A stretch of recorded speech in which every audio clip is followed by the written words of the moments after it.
Bonjour à tous, j'espère que vous allez bien. Je m'appelle Sarah Deran, je suis volontaire en service civique à la Maison associative de la santé. Et aujourd'hui, on se retrouve pour un nouvel épisode des associations en action. Et on retrouve les Blues Roses. Allez, c'est parti!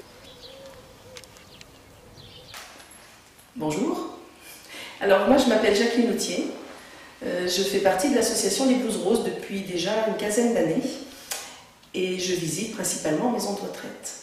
D'accord. Voilà, pour de l'animation, puisque notre association, qui a aussi pour dénomination Animation Loisirs à l'hôpital, est une association pour laquelle on va auprès des personnes âgées ou auprès des enfants, pour de l'animation principalement. Très bien, et donc votre rôle à vous dans l'association?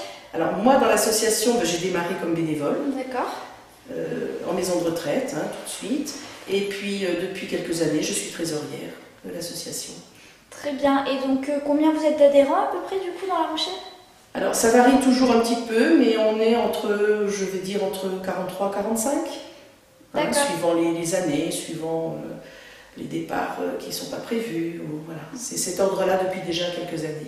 D'accord. Et du coup, l'objectif principal des Blues Roses, ça consiste à quoi? Alors l'objectif principal des Blues Roses, c'est vraiment de rejoindre les personnes qui sont résidentes de maisons de retraite, d'EHPAD, qui sont donc âgées, quelquefois seules, pas toujours, mais malgré tout, dans la semaine, bien, on permet un après-midi, en soutien toujours avec l'animatrice de la maison, puisque dans les maisons de retraite, les EHPAD, il y a une animatrice, voire deux.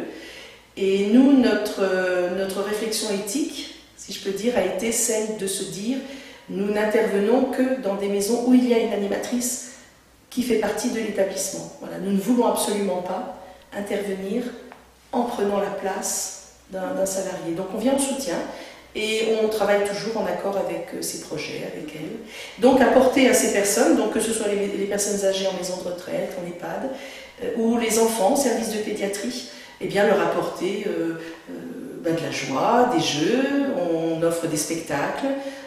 Certaines bénévoles vont faire des loisirs créatifs, d'autres un atelier chant. Voilà, on organise des goûters, des lotos, parce que ça c'est une activité que les personnes âgées aiment beaucoup. C'est très fédérateur en plus, c'est un peu un travail d'équipe. Voilà, en pédiatrie, tous les après-midi, les Blues Roses animent la salle de jeu. D'accord. Pour laquelle nous achetons des livres, des jeux. Tout se fait là aussi en accord avec la cadre du service. La cadre du service qui nous donne ses besoins.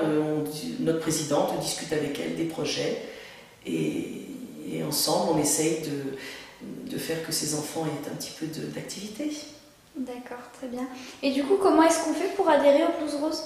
Alors pour adhérer aux Blues Roses, chaque année, nous avons des périodes de recrutement. Alors par voie de presse, par site sur Facebook, vous pouvez aller chercher des renseignements, les coordonnées de la présidente. Et puis, il y a un premier contact qui est fait comme ça. Voilà, la personne peut nous contacter en nous disant son projet. Et puis ensuite, les personnes qui s'occupent du recrutement ont mis en place des réunions, plusieurs réunions, qui ont pour but de préciser la motivation. C'est très important de savoir déjà pourquoi on veut s'engager en bénévolat. C'est pas rien. Et puis pourquoi est-ce qu'on choisit les Blues Roses? Il y a quelque chose à rechercher au fond de soi quand même. C'est important. Et puis petit à petit, eh bien, voilà, les choses se précisent. Et puis ensuite, quand la personne nous dit eh bien, effectivement que les Blues Roses l'intéressent, eh bien, il y a ce qu'on appelle les périodes de stage.